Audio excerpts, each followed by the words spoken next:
Hello there. I'm the senior investigator of the ICAC, ICA. Hong Kong is known as a clean society. To uphold our probity culture, let's make it a point to start with our daily lives. You may not know, some terms we come across are related to our fight against corruption. I'm going to share a few of these terms with you now. Firstly, introduction fee.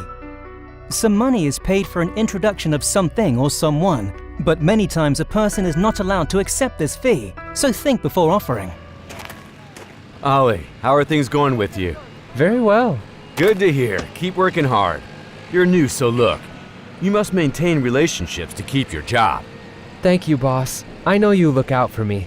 Could you help my relative? He needs work too. Of course, if he pays the introduction fee. A fee?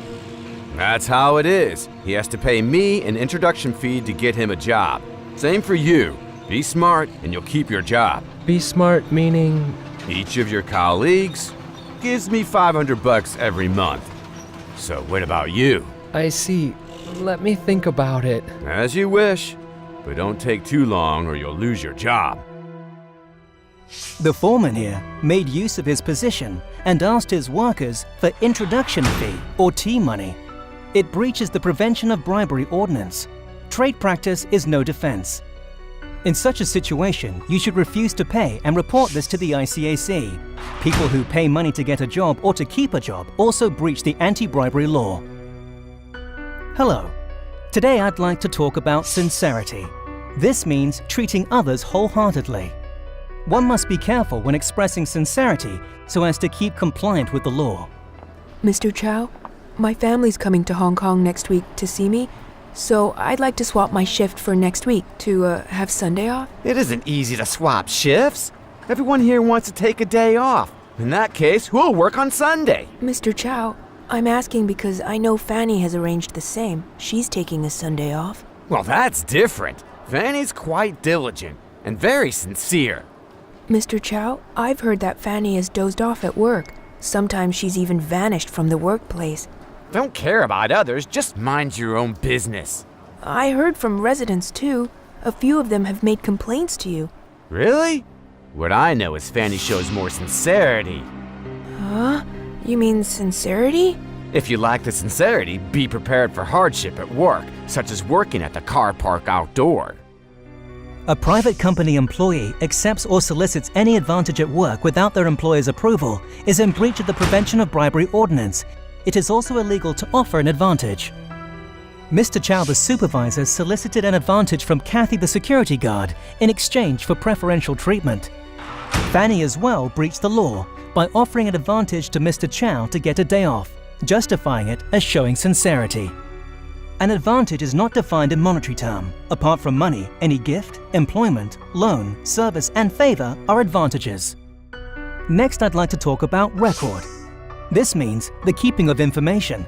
It's important to keep genuine and accurate records at your job. You must work faster. After Block A is done, you must do Block B.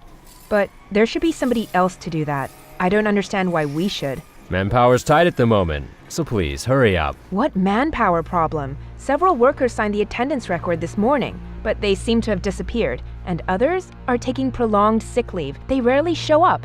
Mind your own business and focus on your job. Now don't forget, you have Block B to do too. I think you've spoken too much. Let's finish our work. But our boss overstates the number of workers. He enters that number on the attendance records and orders us to sign inflated salary records. I'm really afraid that we'll get dragged into it. But he's our boss, so we can't do much. Don't talk too much, or you might lose your job. Back to work. The supervisor intended to deceive his employer with false attendance and salary records, breaching the Prevention of Bribery Ordinance. All workers who signed falsified records will be suspected of the intent to deceive. If you are asked to deceive your employer with falsified records, you should refuse to do so and report this to the ICAC. Cut. We're done. With me is the director. We're at the ICAC regional office. Aye, sir. From time to time, you encourage the public to report corruption.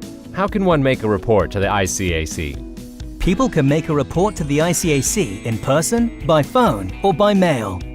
Is the process complicated? And I'm also worried about my identity being revealed. Don't worry, the process is quite simple and confidential. All members of the public are welcome to visit the ICAC regional offices for inquiries.